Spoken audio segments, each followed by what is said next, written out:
Hello guys, mayroon tayong biniling elixir from China. In-order ko sa Shopee. Bilis niya dumating, 2 days lang.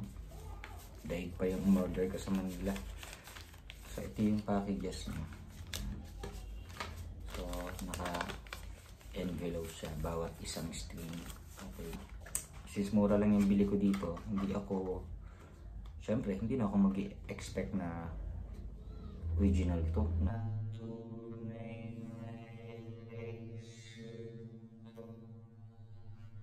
so elixir polyweb siya, polyweb coating, extra light yung size niya.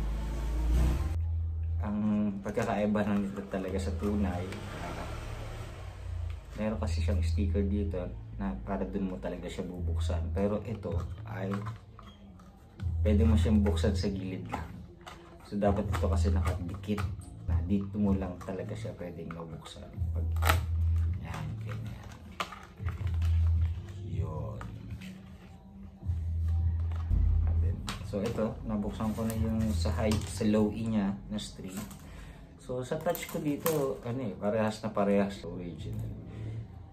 Yung sa mga talaga, local na ito, hindi siya lumulundo na ganyan.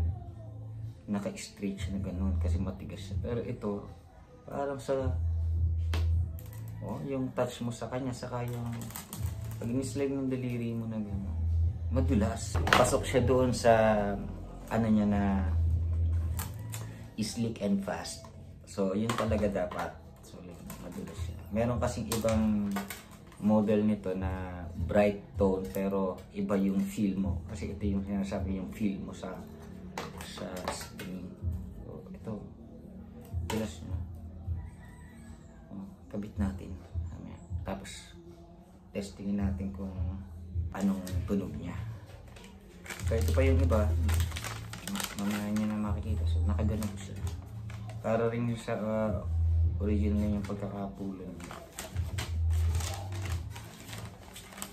So palagay ko, kompleto naman yung laman bawat isa. So 10, 10, 14, 13, 23, 39, 47. Kompleto. Kabit natin. So yan, pakilala ko muna sa inyo si Mr. Fender, yung aking gitara. So sa Fender, original na Fender, nabili ko siya dati sa Mall of Asia. So ito yung yan siya. Model niya ay CD60CE. Yan ang model niya. So nabili ko to parang mga 2015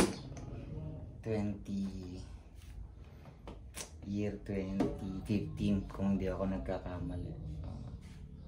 Around 23k kasama na yung hard case niya. So meron siya din dito na emblem yan, na kahoy nakadikit sa case niya. Pansin niya yan ito. Kaya sobrang ganda rin ng case na to. So yan, palitan na natin ng string. Ito yung elixir. Try natin kung so usually ang ginagamit ko talaga na size ay extra light lang yung gauge. So 10 to 47. So kahit anong brand, yan lagi yung hinahanap ko. Kasi yun yung match na size para dito sa gitara ko. Para hindi na ako magbabago ng truss rod ko, yung setting niya. So yun na lang lagi ang ginagamit ko na size. So anyway, bago tayo maglagay ng bagong string, make sure natin na malinis tong pinaka pickup niya, yung under saddle pickup. So ito kasi yung nagre-receive ng ito yung nagre-receive ng sound papunta sa 3 amp tuner niya. Yung Fishman yung original na nakalagay dito. Pero ito napalitan ko na.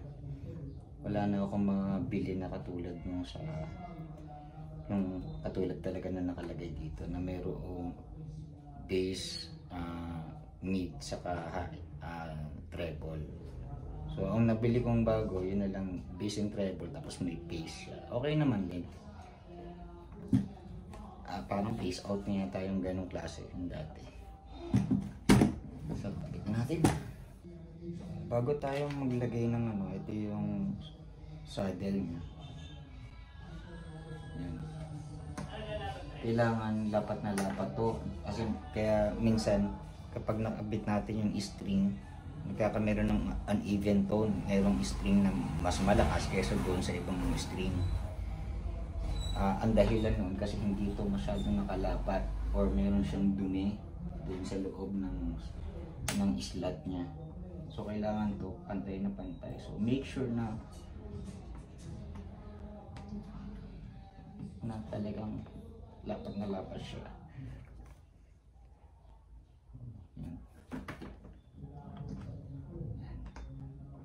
Kasi ingatan natin maputol yung dulo or kasi nandun yung contact na kapag yun ay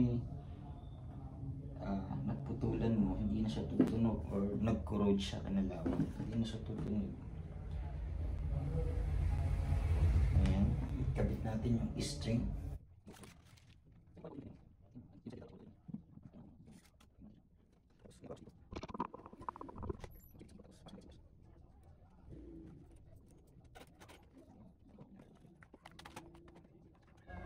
Pag naglagay kayo ng string, huwag niyo muna hihigpitan lahat. Yung talagang huwag niyo itotono na kaagad bawat isa. Kabit muna natin na tama lang yung tension niya kahit hindi pa siya nakatono para lumapat po ng pantay. Kasi pag hinigpitan mo na kaagad to, may tendency siya na umangat dito sa dulo. So, pag nilagay mo yung iba pang string, nakaangat yung ibang portion kaya nagkakameron ng uneven tone. Ang gamit ko pala na saddle is bone. Lahat kasi nito hindi ko pa napalitan. Lahat yan original pa yung saddle niya saka itong saddle sa may neck. Yung peg bone din siya.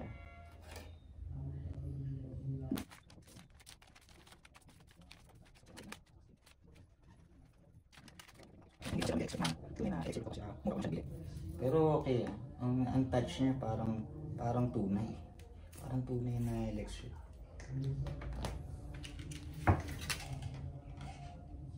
Pati kulay niya.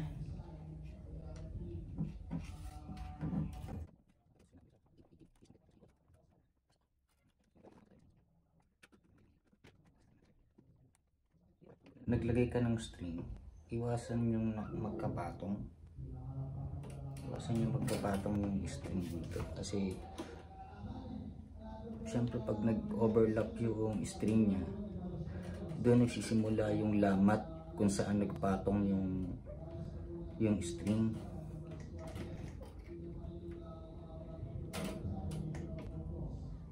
Nagkakameron siya ng weak point.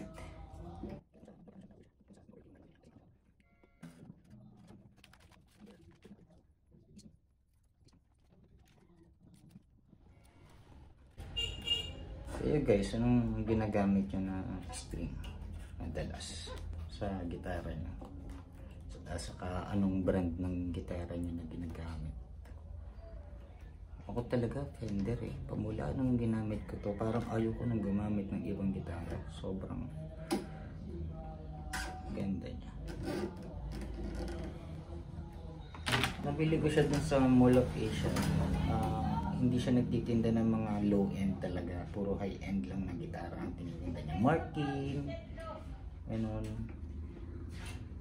Yan, Fender, saka yung Taylor, yun lang ang tinitinda niya. Wala siyang mga tinda na Fernando.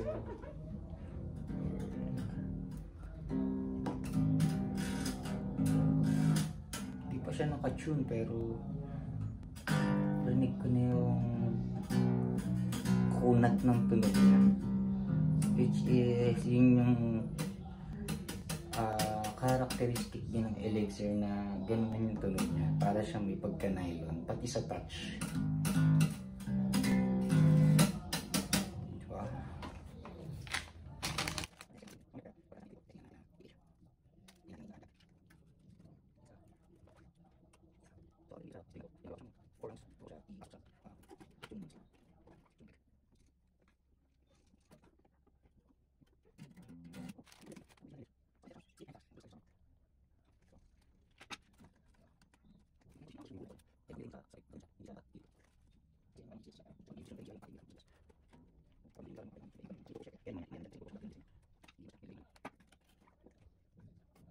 Yung yung peg ko,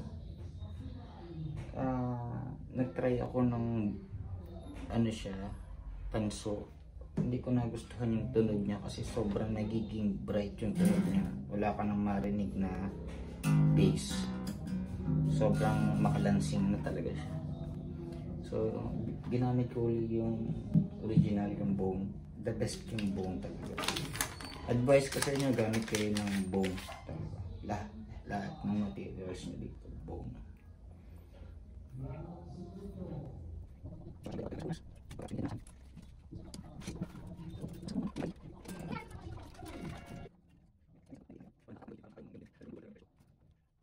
So, ako sa akin pag ako nagpapalit ng string, naputulan ako ng isa, automatic, yan, palit lahat. Hindi na ako hindi, kasi wala ka na mabibili kasi na elixir na isang isang string lang, set by set talaga siya. So sayang naman din yung string kung meron kang reservoir na isang set pa tapos isa lang kukuhanin mo. Yung tension kasi ng nagamit na saka dun sa hindi pa nagagamit, magkaiba na yung tension ng string niya. Yung iba matigas na, syempre nagamit mo na, nakabit mo na, matigas na yun. Saka yung tone noon, syempre nagbabago din habang nagtatagal mong ginagamit. Syempre nagkakambero ng dirt, iba, may epekto kasi yun. Solve tone na natin. So meron siya Kaizen. Ito yung brand ng gitara na battery na ginagamit ko. So instead nabili ako lagi ng bili ng 9 volts na hindi rechargeable. So 100 peso yun pataas. So ito, pag naubos, i-recharge mo lang. So, menos gastos ka.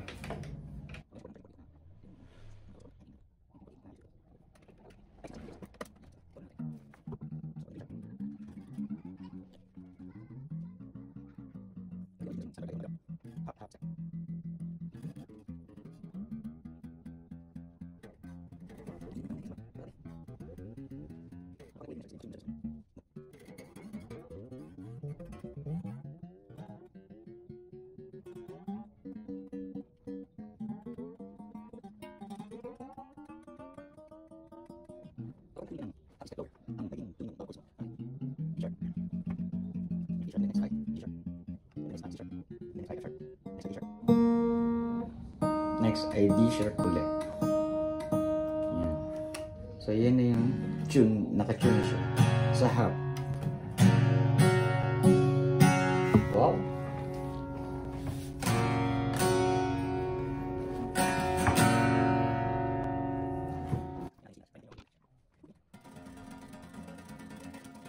Galing parang tunay.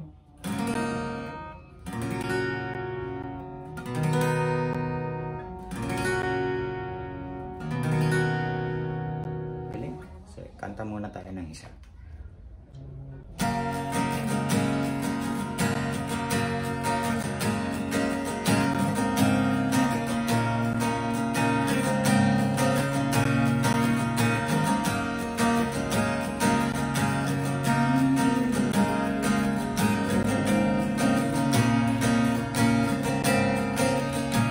If I give up on you, I give up on me.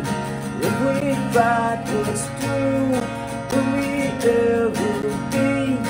Even down in self and the place I knew shouldn't hold me back, shouldn't keep me from you.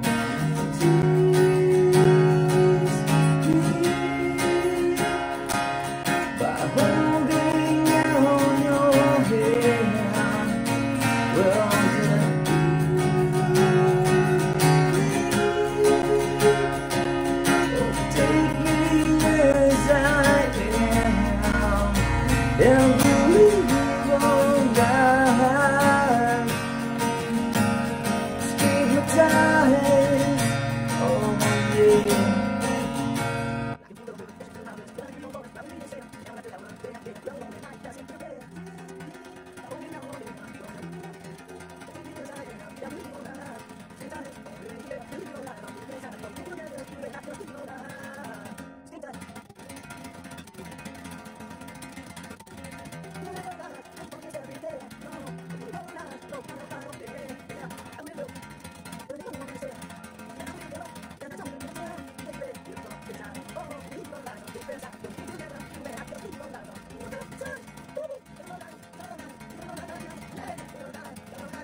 stigmatized.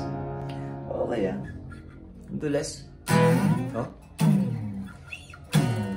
So, tingnan natin ang tunog kapag meron siya nito. So, dalawang purpose kasi nito guys. Kapag nasa live naka-plug in ka at nasa live performance ka, marami kang katabing speakers. May tendency kasi na bumalik yung sounds papasok sa loob ng gitara and then mapipick up yon uli ng mixer, itatapon uli siya sa speaker so mapipick up. So nagiging cause siya ng feedback. Baka ang tawag dito ay sound hole. Ang purpose pa ito ay para yung hindi lumambot yung kahoy ng gitara mo. So para din siyang dehumidifier. So halimbawa, taglamig or ilalagay mo siya sa kotse na may aircon, syempre kailangan para hindi siya pasukin ng lamig, lagyan mo nito. Makakatulong yun para tumagal lalo ang buhay ng gitara mo. Kasi the more na dry yung kahoy ng gitara mo, dynamic yung tunog. So yun yung difference na kapag meron takip, na meron siyang sound hole.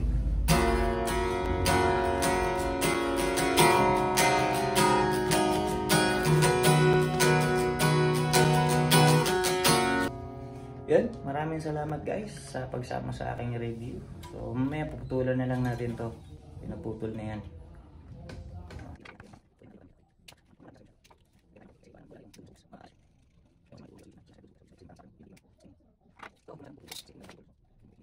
Sa pagsama sa aking munting tutorial. Thank you so much. Paalam ka na. So, yan. Kung taga Nasugbu kayo, bili kayo sa Drippers. Masarap ang kape dyan.